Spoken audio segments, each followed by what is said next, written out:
Estimados colegas, participantes del nivel 3 de Medicina basada en la evidencia, hemos llegado a la última sesión teórico-práctica de este foro taller,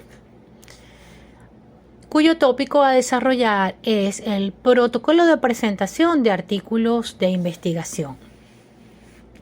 A lo largo del desarrollo de este foro taller, hemos venido adquiriendo herramientas que nos han permitido realizar un análisis crítico de los artículos de investigación en sus diferentes estilos, llámese diagnóstico, pronóstico, terapéutica, causalidad o epidemiológico, así como las revisiones sistemáticas, los metaanálisis y los estudios de no inferioridad.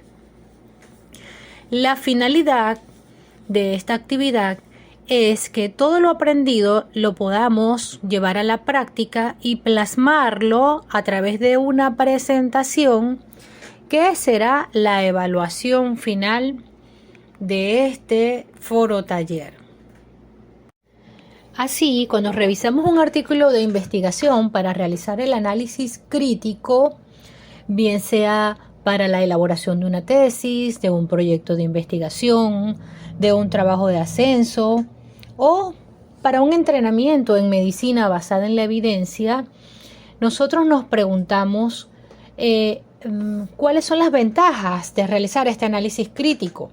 Y es precisamente porque ellos nos proporcionan una información sobre investigaciones en un campo determinado, sobre lo que yo quiero estudiar. Por ejemplo, a lo largo del desarrollo de este foro taller, hemos tocado un tópico bien importante, actualizado en nuestro tiempo, como es el COVID-19 o la enfermedad por coronavirus. Y nos ha permitido actualizarnos y obtener evidencias de un tema que era desconocido para todos. Esto además nos permite conocer los elementos esenciales de un artículo y sus implicaciones en nuestro tiempo, que tiene relación con lo que les estoy mencionando hasta ahora. Al plantear la investigación a realizar, me voy a enfocar primero en el tipo de investigación. ¿Es una investigación de tipo diagnóstico, pronóstico, causalidad, tratamiento o es una revisión sistemática o un metaanálisis? Y debo plantearme en primer lugar el objetivo. ¿Qué es lo que yo quiero investigar? ¿Qué voy a estudiar? Una vez planteado el objetivo general y los objetivos específicos, debo revisar cuáles son los recursos con los que cuento y los recursos que necesito. Y plantear el problema. ¿Cuál es el problema que quiero estudiar? ¿A dónde me voy a enfocar? ¿Qué es lo que quiero dirigirme y lo que deseo encontrar con la realización de esta investigación?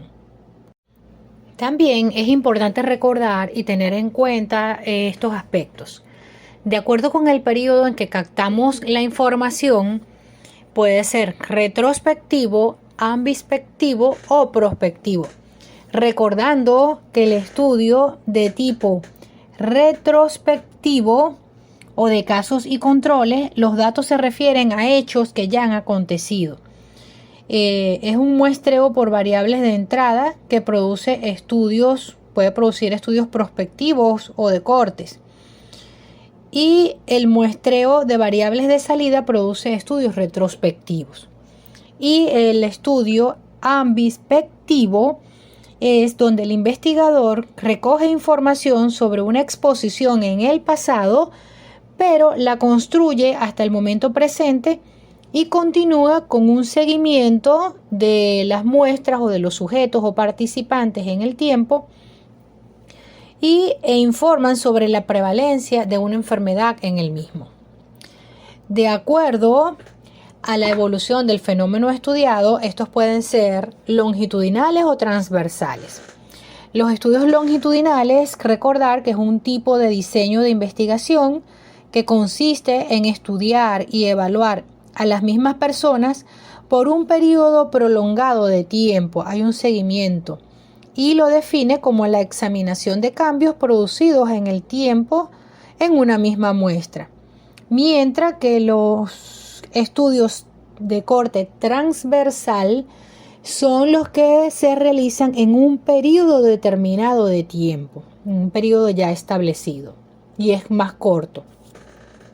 De acuerdo a la comparación de los problemas, puede ser descriptivo o comparativo, y de acuerdo a la interferencia del investigador en el fenómeno a estudiar, estos estudios pueden ser observacionales, como en el caso de las revisiones sistemáticas, y experimentales, como en el caso de los estudios controlados, aleatorizados. Entonces siempre es importante recordar estos conceptos. Entrando en materia en sí de medicina basada en la evidencia, el protocolo que les presento a continuación es el que vamos a desarrollar para presentar sus artículos para la evaluación final. Y estos van a comprender 19 ítems.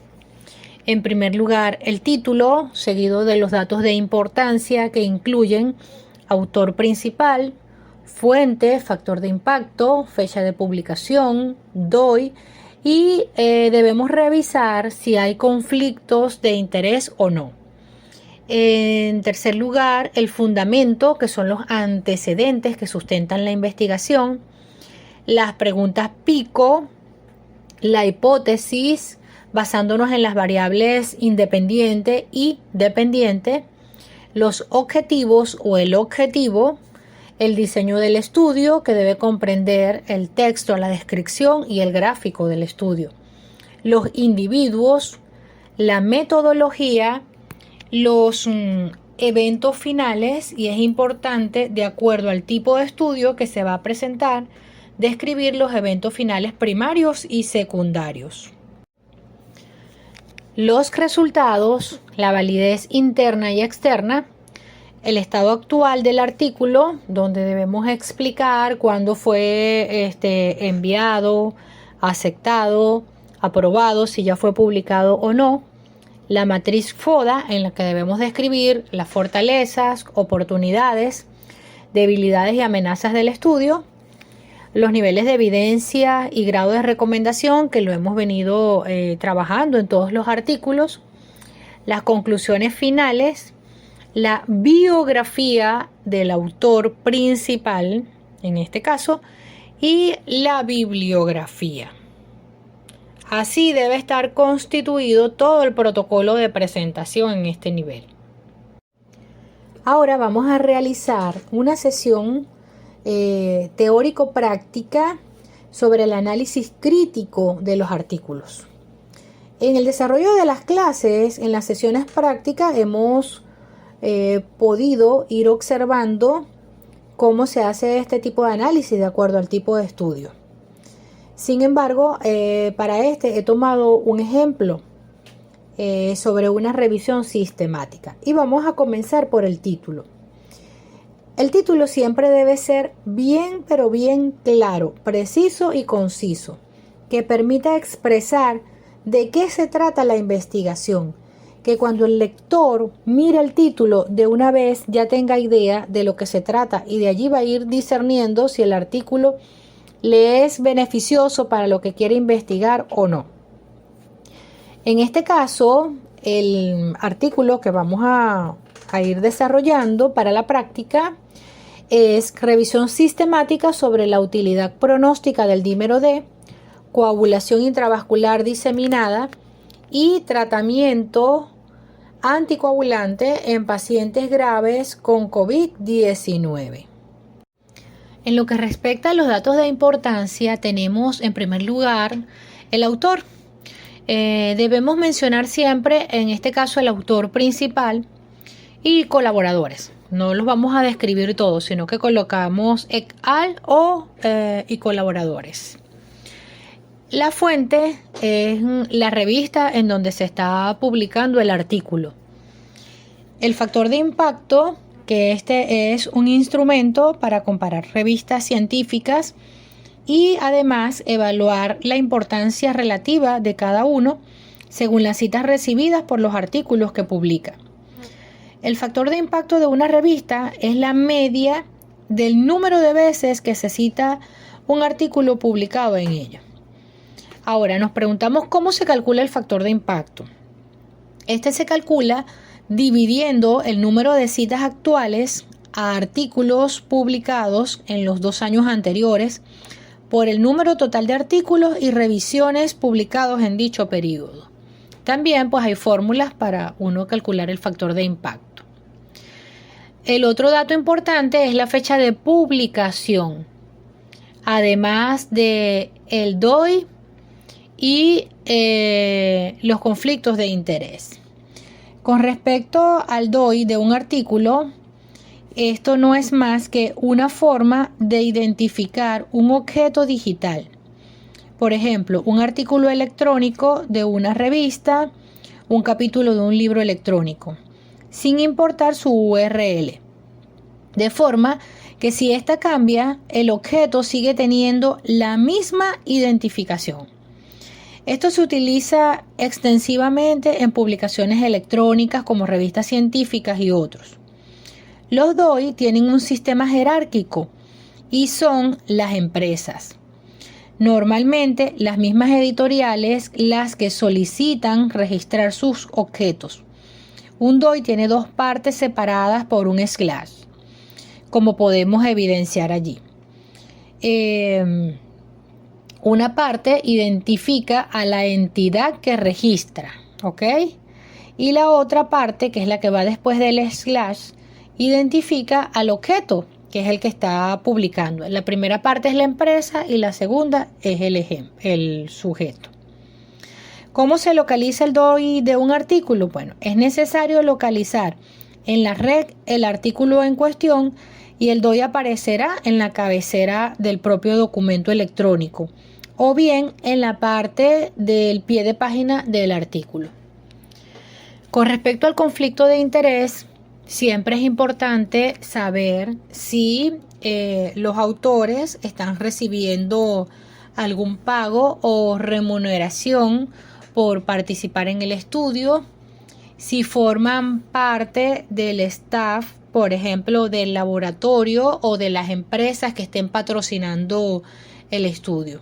Entonces siempre, generalmente en los artículos, al final declaran si hay conflictos de intereses o no, pero muchas veces no lo hacen y nosotros tenemos la responsabilidad de investigarlo. Los antecedentes. Estos juegan un papel muy importante porque son la base de lo que está escrito o lo que se ha realizado hasta el presente sobre el tema que quiero estudiar. Los antecedentes son la sustentación teórica del problema de investigación u objeto de estudio y nos permite preguntarnos qué se sabe del tema, qué se ha estudiado hasta ahora del mismo, qué estudios se han hecho en relación a lo que yo quiero estudiar y desde qué perspectiva se ha abordado. Tomando en cuenta todos estos aspectos, yo voy a tener una base que me va a permitir partir de allí para el desarrollo de mi trabajo de investigación o del artículo que voy a estudiar.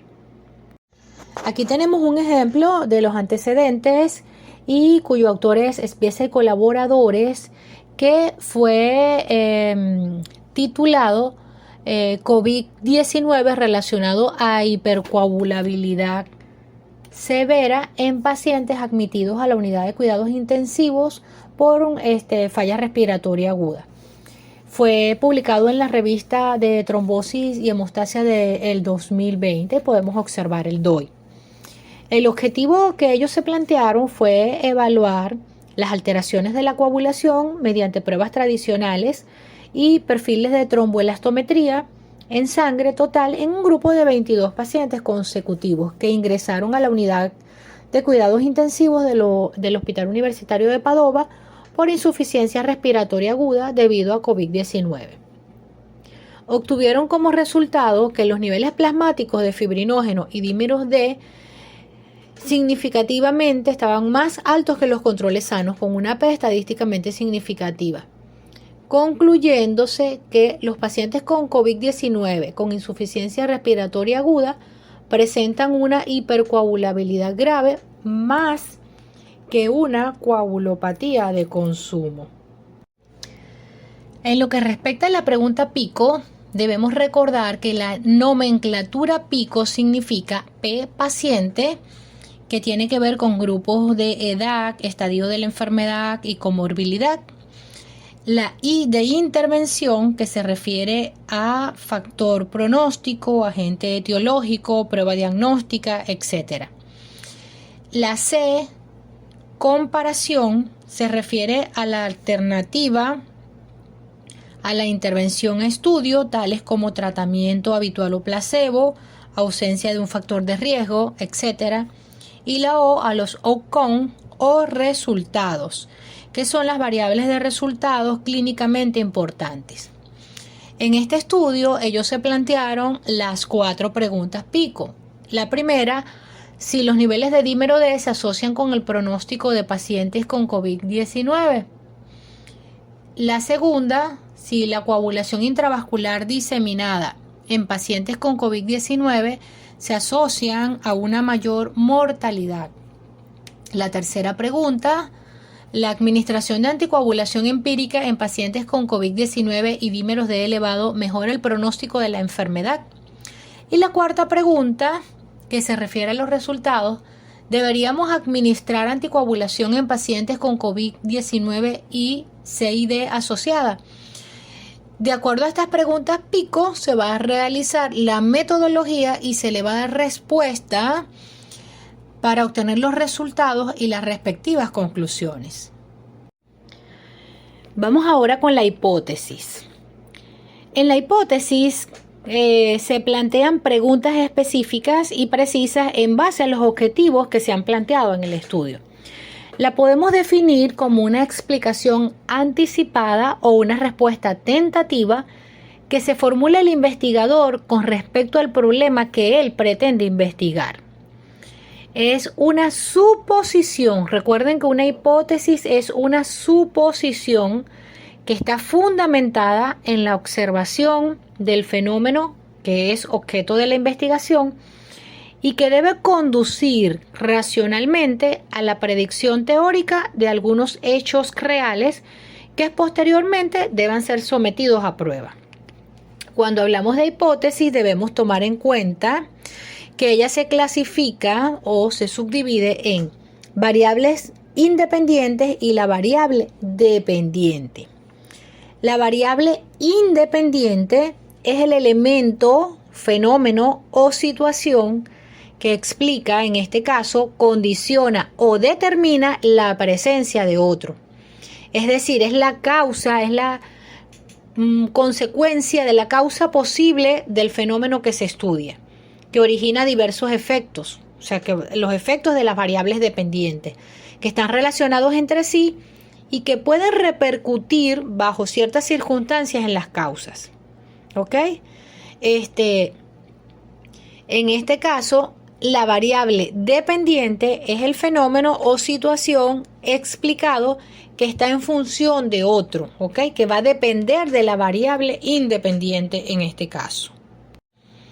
Aquí podemos observar el ejemplo.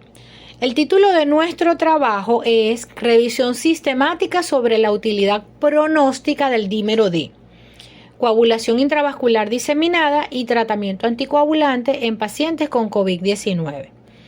Ya conociendo el título, yo me voy, y el objetivo, por supuesto, yo me voy a plantear la hipótesis. Entonces, ¿cuál es la variable que no se modifica? La variable independiente, ¿ok? En este caso, la variable independiente son los dímeros D, porque ellos van a estar allí, no se van a modificar. Puede modificarse el valor, pero no es el que va a modificar el proceso. Y el tratamiento anticoagulante. Ahora, ¿qué es lo que se me va a ver afectado? Que van a depender de la presencia o no de anticoagulantes y la presencia o no del dímero D, las dos condiciones nosológicas. En este caso, la variable dependiente viene a ser la gravedad en pacientes con COVID-19 y la CID. ¿De qué va a depender la gravedad del paciente? De si tiene o no la presencia del dímero D y si recibió o no tratamiento anticoagulante. Igual, si tenemos CID en un paciente con COVID-19, va a depender si recibió o no tratamiento anticoagulante. Y de esta manera formulamos la hipótesis. El objetivo de este estudio fue definir el rol del dímero D en la enfermedad, la prevalencia y el valor pronóstico de la coagulación intravascular diseminada y la utilidad del tratamiento anticoagulante en pacientes graves con COVID-19. En lo que respecta al diseño del estudio, se trata de un artículo de tipo revisión sistemática, de tipo pronóstico, prospectivo, descriptivo, observacional y transversal. Quizás nosotros nos preguntaremos, o sea, ¿por qué es prospectivo? Podríamos decir que es ambispectivo, pero no podemos decir que es ambispectivo porque recordar, como lo expliqué hace poco, que el ambispectivo es un estudio que ya fue realizado, ya está estructurado y tengo como el antes y el después, y a partir de él le voy a dar continuidad al estudio. Aquí son muchos estudios que ya están establecidos y que de todos esos estudios yo no voy a tomar uno por uno, sino que de todos esos estudios yo voy a hacer la selección para realizar un estudio final con unas conclusiones y recomendaciones. Aquí podemos evidenciar plasmado el gráfico del estudio. Este estudio se realizó en el Servicio de Medicina Intensiva del Hospital Joan 23 de Tarragona, España, donde participaron 4 investigadores clínicos que procedieron a la revisión bibliográfica de artículos publicados desde diciembre de 2019 hasta abril 2020, a través de las bases de datos de Medline, Cochrane, Library y Sciences Direct. Las palabras claves utilizadas para hacer las búsquedas fueron COVID-19, coronavirus, dímeros D, coagulación intravascular diseminada y anticoagulación. Una vez que se hizo la revisión bibliográfica, se procedió a la selección de los artículos y a los mismos se les aplicaron criterios de inclusión que incluían, valga la redundancia, metaanálisis, estudios observacionales, artículos de revisión y guías clínicas. Y se aplicaron además los criterios de exclusión, donde fueron excluidos la población pediátrica, los artículos que estaban en idiomas diferentes al inglés y español y estudios realizados en animales. De estos estudios incluidos, el diseño se evaluó el periodo de estudio, las variables clínicas, los análisis estadísticos, los factores de riesgo y los posibles sesgos. Además, se plantearon las 4 preguntas en formato pico y el grado de la calidad de evidencia se evaluó a través de la escala de gradación. Se estudiaron o se revisaron 238 artículos, de los cuales quedaron seleccionados para incluirlos en el estudio y ser analizados solo 24. En el mismo se concluyó que los niveles de dímero D pueden ser predictor de gravedad en pacientes enfermos con COVID-19. La metodología la podemos resumir de la siguiente manera. Se realizó la conformación del grupo de investigadores. Luego se realizó la búsqueda de la literatura en las bases de datos, específicamente a nivel de PubMed, Cochrane Library y Sciences Library.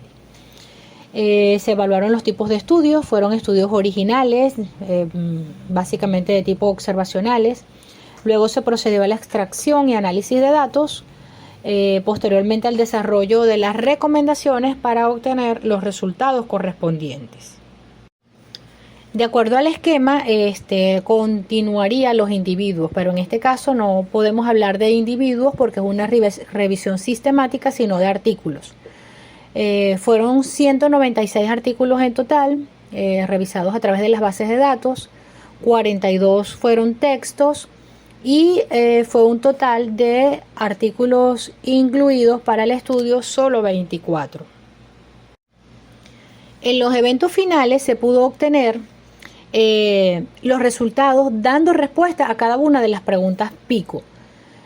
Así obtuvimos que, en primer lugar, el dímero D en los pacientes con COVID-19 se asocia a mayor gravedad, con progresión de la enfermedad y un síndrome de distrés respiratorio agudo y muerte, con un bajo nivel de evidencia. En segundo lugar, que existe poca evidencia de la presencia de coagulación intravascular diseminada que se asocia con mayor mortalidad en pacientes con COVID-19. No existe evidencia de que la anticoagulación empírica a dosis plenas o intermedias se asocie a mejor evolución en los pacientes con COVID-19 y dímeros D elevados. Y no existe evidencia que justifique el uso de la anticoagulación de la C y D asociada a COVID-19, sin ninguna evidencia certificada. En lo que respecta a la tabla 1, podemos evidenciar los estudios observacionales no ajustados relacionados con el nivel de dímero D y el pronóstico en pacientes con enfermedad por COVID-19. Podemos observar en las columnas los autores, el tipo y periodo del estudio, si fue retrospectivo o unicéntrico, prospectivo o unicéntrico. En la tercera columna, las muestras de cada estudio. Luego en la cuarta columna, los objetivos de cada estudio. Luego podemos observar los pacientes, si estaban en casos críticos o no críticos, si eran casos leves, graves o críticos, o sujetos sanos o controles. Los hallazgos, las limitaciones y la calidad de evidencia, donde podemos observar que en su mayoría la calidad de la evidencia fue muy baja. Solamente en un estudio prospectivo unicéntrico conformado por 94 pacientes que tuvo una calidad de evidencia de baja a moderada.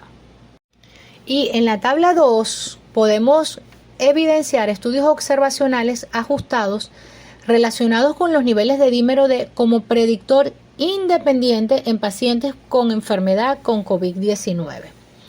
Observamos las mismas características que en la tabla anterior y vemos que, por ejemplo, tenemos estudios con una calidad de evidencia muy baja por un tamaño muestral muy pequeño, baja a moderada por un sesgo de selección y la moderada por un posible sesgo por factores de confusión.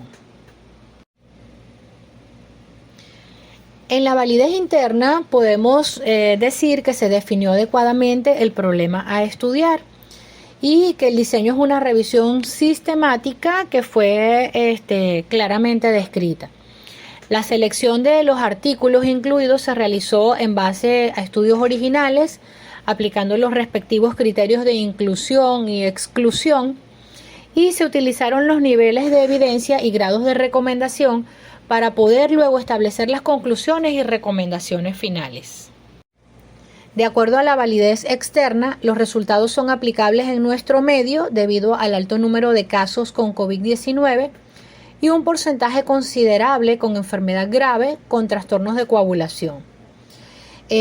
Además, es importante destacar que los fármacos anticoagulantes se encuentran disponibles en nuestro arsenal terapéutico, que son de fácil acceso, aunque a veces el costo es el que lo limita, pero están disponibles. Y que además se encuentran disponibles en algunas farmacias del Instituto Venezolano de los Seguros Sociales.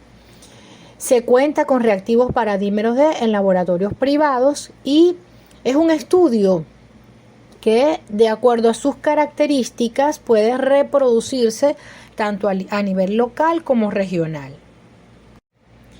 El estado de la publicación: este estudio fue recibido por los editores el 12 de mayo del 2020, fue aceptado el 3 de junio del 2020 y disponible ya en internet en su publicación el 17 de junio del año 2020. En la matriz FODA evaluamos las fortalezas, oportunidades, debilidades y amenazas. En este caso, las fortalezas es que nos permiten evidencias científicas ante conductas empíricas por lo nuevo de esta enfermedad. En las oportunidades, realizar un estudio con mayor muestra y a largo plazo para establecer consensos o guidelines. Pero presenta muchas debilidades, ya que es un corto periodo de tiempo de revisión, la muestra incluida fue muy pequeña y tiene una evidencia de muy baja calidad, representando como amenazas que hay que ser cuidadosos con las interpretaciones de las recomendaciones, dado que hay que evaluar el riesgo-beneficio. De acuerdo a la clasificación SAIN, tenemos un nivel de evidencia 1 que representa a las revisiones sistemáticas, en este caso 1 negativo, que representa los metaanálisis, revisiones sistemáticas de ensayos clínicos aleatorizados o ensayos clínicos aleatorizados con alto riesgo de sesgos. Y el grado de recomendación para todas los metaanálisis y revisiones sistemáticas corresponde a un grado de recomendación A. La revisión sistemática de la bibliografía publicada hasta ahora permite concluir que el nivel de dímero D puede ser un predictor de gravedad, incluso de mortalidad. Sin embargo, la evidencia que respalda dicha asociación es de baja calidad y se necesitan más estudios que ajusten los factores de confusión para confirmarlo. La enfermedad COVID-19 puede asociarse a coagulación intravascular diseminada, aunque la incidencia en los estudios actuales es variable y en caso de producirse puede impactar en el pronóstico de nuestros pacientes. En referencia a la anticoagulación empírica o a las dosis intermedias, no existe evidencia que sustente su implementación en nuestros pacientes, aún con nivel elevado de dímero D, ya que como la sepsis o el distrés respiratorio puede verse alterado sin la existencia de coagulación intravascular diseminada. Y la tromboprofilaxis está indicada en todos los pacientes hospitalizados por COVID-19, excepto una contraindicación absoluta o relativa, y la anticoagulación a dosis plena debe administrarse solo en caso de indicación clásica, de enfermedad tromboembólica arterial o venosa documentada y en casos de coagulación intravascular diseminada, siempre que se asocie a fenómenos isquémicos o púrpura fulminans. La biografía del autor, en este caso el autor principal es el doctor Gustavo Moreno Martín. Él es médico con un magíster en salud ocupacional del Hospital Universitario de Sant Joan de Reus de Tarragona, Cataluña, España. Actualmente se desempeña como médico interno residente de Medicina del Trabajo en el Hospital Universitario Sant Joan de Reus, con varios años de experiencia en urgencias en atención primaria, así como docencia e investigación en ciencias médicas. Es médico de urgencias, docente de la carrera de enfermería, docente de la carrera de medicina, tiene un máster en medicina clínica y máster en urgencias médicas en atención primaria y doctor en medicina, o sea, con un background bien importante. Y por último tenemos la bibliografía. Siempre debemos colocar al final la bibliografía citada o la bibliografía establecida en cada artículo. A todos, muchas gracias por su atención y su participación en este foro taller, esperando que les sea de gran utilidad y que a su vez se animen a preparar sus artículos para ir a la evaluación final. Muchas gracias.